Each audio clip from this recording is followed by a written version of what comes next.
Majeed Khan along with मैं जो मेरे हमारी लीगल टीम है अहले सुन्नत वल जमात की, मैं अहले सुन्नत वल जमात का सूबा जम्मू का जो है वो लीगल विंग का प्रेसिडेंट भी हूँ। आज जो मैंने प्रेस कॉन्फ्रेंस रखी है वो बड़े सास मुद्दे पे रखी है, तो मेरी आवाम से ये गुजारिश रहेगी कि इसको अच्छे से सुने और समझने के बाद इस पर जो है वो एक्शन करें। देखें जी, आए दिनों हम देख रहे हैं कि जो ये मांगने का सिस्टम है ये बड़ा आम हो रहा है और ऐसे लोग मांग रहे हैं जो ना तो माजूर हैं और लोगों ने इसको एक प्रोफेशनल और एक धंधा बना लिया है। तो इससे क्या होता है कि एक माशरे की बदनामी भी होती है और एक पर्टिकुलर कम्युनिटी की भी बेइज्जती होती है। तो इस पे मैं पहले आपको कानूनी पहलू बताऊंगा। कानूनी तौर पर इसमें 1960 में हमारी गवर्नमेंट ने एक एक्ट पास किया था जिसको प्रिवेंशन ऑफ बेगिंग एक्ट कहते हैं। उस एक्ट के तहत अगर कोई भी आदमी पब्लिक प्लेस में बगैर मतलब किसी उज़र के या बगैर किसी वजह से अगर वो बेगिंग करता है तो वो इसका मुर्जम पाया जाएगा, वो गिल्टी पाया जाएगा। और इसमें जो सेक्शन 3 है वो डिस्ट्रिक्ट मजिस्ट्रेट को एम्पावर करती है कि वो किसी भी आदमी जो अथराइज करे, डिस्ट्रिक्ट मजिस्ट्रेट, वो पुलिस ऑफिसर हो या कोई भी बंदा हो, वो इस पे एक्शन ले कि जो आदमी पब्लिक प्लेस में बेगिंग करता है। और सेक्शन 6 में जो सेक्शन 6 है इस एक्ट की, उसमें सज़ा का प्रोविजन रखा गया है। उसमें यह है कि उसमें 3 महीने की सज़ा और 100 रुपये जुर्माना जो है वो किया जाता है। तो आपके मीडिया के थ्रू, आपके चैनल के थ्रू मैं डिप्टी कमिश्नर पुंछ को भी ये रिक्वेस्ट करना चाहता हूँ कि इस निस्बत में स्ट्रिक्टली इस एक्ट पर अमल किया जाए। और ये लोगों ने जो है ये मांगने का एक धंधा बना लिया है, एक इसको प्रोफेशन बना लिया है और ये शरेआम पब्लिक प्लेस पर जो है वो मांगते हैं। कुछ लोग हमने देखा और कई रिपोर्ट्स हमारे सामने हैं कि कुछ बेगरों की जब उनकी प्रॉपर्टी को उनको देखा गया तो करोड़ों और अरबों की प्रॉपर्टी उनके पास से निकली। पिछले दिनों में नौशहरा में एक बुजुर्ग औरत थी जिसको वो एक हाईवे पे रोड आ रही थी, वहाँ पे उसका एक झोंपड़ा बना था। जब उस झोंपड़े को निकाला, उखाड़ा गया तो वहाँ से 10 लाख रुपए जो है वो कैश बरामद हुए। तो इस हिसाब से ये लोग इस प्रोफेशन में गलत तरीके से उलझ रहे हैं। शरई भी ये गुनाह है और कानूनी तौर पर भी ये गुनाह है।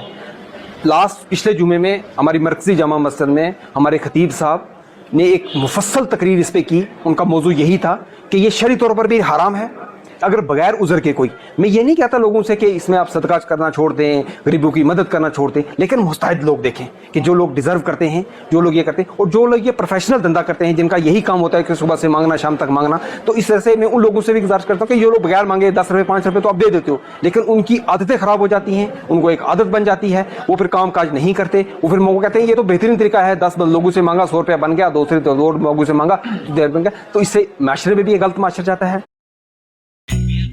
Too long.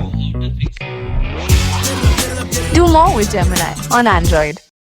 और वो लोगों पे जो है उस पर भी मेरे से है, लोगों से भी मैं ये गुजारिश करता हूँ कि आप देख सुन के जो जहाँ शरीयत में सदक़े का हुक्म है, खैरात का हुक्म है या ज़कात का हुक्म है, तो उसमें वाज़ह कानून भी शरीयत ने जो है मुकर्रर किए हुए हैं कि कौन कौन से लोग इसमें मुताद हैं, किस किस लोग को देना जो है जायज़ है। तो ऐसे मेरे लोगों से भी गुजारिश रही और ख़ासकर एडमिनिस्ट्रेशन का, क्योंकि एडमिनिस्ट्रेशन का इसका बहुत बड़ा रोल रहता है। अगर एडमिनिस्ट्रेशन में DC साहब को ये लगता है कि यहाँ उसमें एक्ट में बिल्कुल ये प्रोविजन है कि उनके लिए बाकायदा से एक हाउस बनाए जाएँ, एक जो है शेल्टर होम बनाए जाएँ कि जिन लोगों का कोई ज़रिया, कोई वसाइल, कोई मकान, कोई ऐसा नहीं है तो उनको वहाँ पे रखा जाए। तो इसलिए से गवर्नमेंट की ये जवाबदारी बनती है कि उन लोगों का तहफ़्फ़ुज़ करना। और सबसे बड़ी बात यह है कि हमारे पुंछ रजौरी में या जम्मू कश्मीर में अल्लाह का शुक्र है ऐसा कोई भी आदमी नहीं है कि जिसके पास अपना घर नहीं है या जिसके पास इतने वसाइल नहीं है, ज़मीन नहीं है, जायदाद नहीं है। और ये जब लोग बैरून रियासत जाते हैं, बैरून मुल्क जाते हैं, तो वहाँ पर ये मांगते हैं कहाँ से आए हो जी, पुंछ से आए हैं। तो एक पुंछ का नाम भी बदनाम होता है और एक जो है वो इस्लाम को भी ये बदनाम करते हैं ये लोग।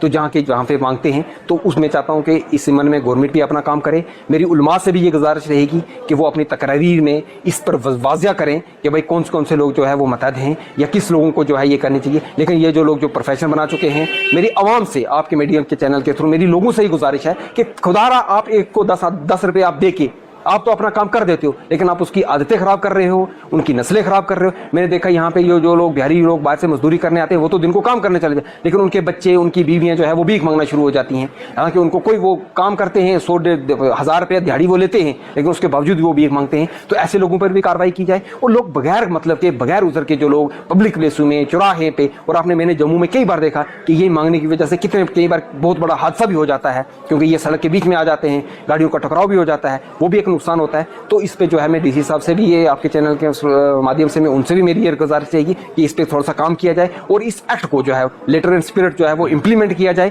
تاکہ جو ہے ان لوگوں پہ رکاوٹ لگ سکے. اور میری مذہبی اسکالر سے بھی یہ گزارش ہے کہ وہ بھی اس مسئلے میں لوگوں کو جو ہے جاگرت کریں کہ بھئی یہ 10-5 روپے دینے سے آپ ان کی عادتیں خراب کر رہے ہو, یہ معاشرے میں بڑا عام فیصلہ ہے. تو میں علماء سے بھی یہ گزارش کروں گا کہ وہ بھی اپنے مدارس میں جمعے کے دن تقریر میں اس کو موضوع بنائیں اور اس پہ جو ہے وہ کریں تاکہ لوگ جو ہے اس پہ وہ کارروائی کر سکیں.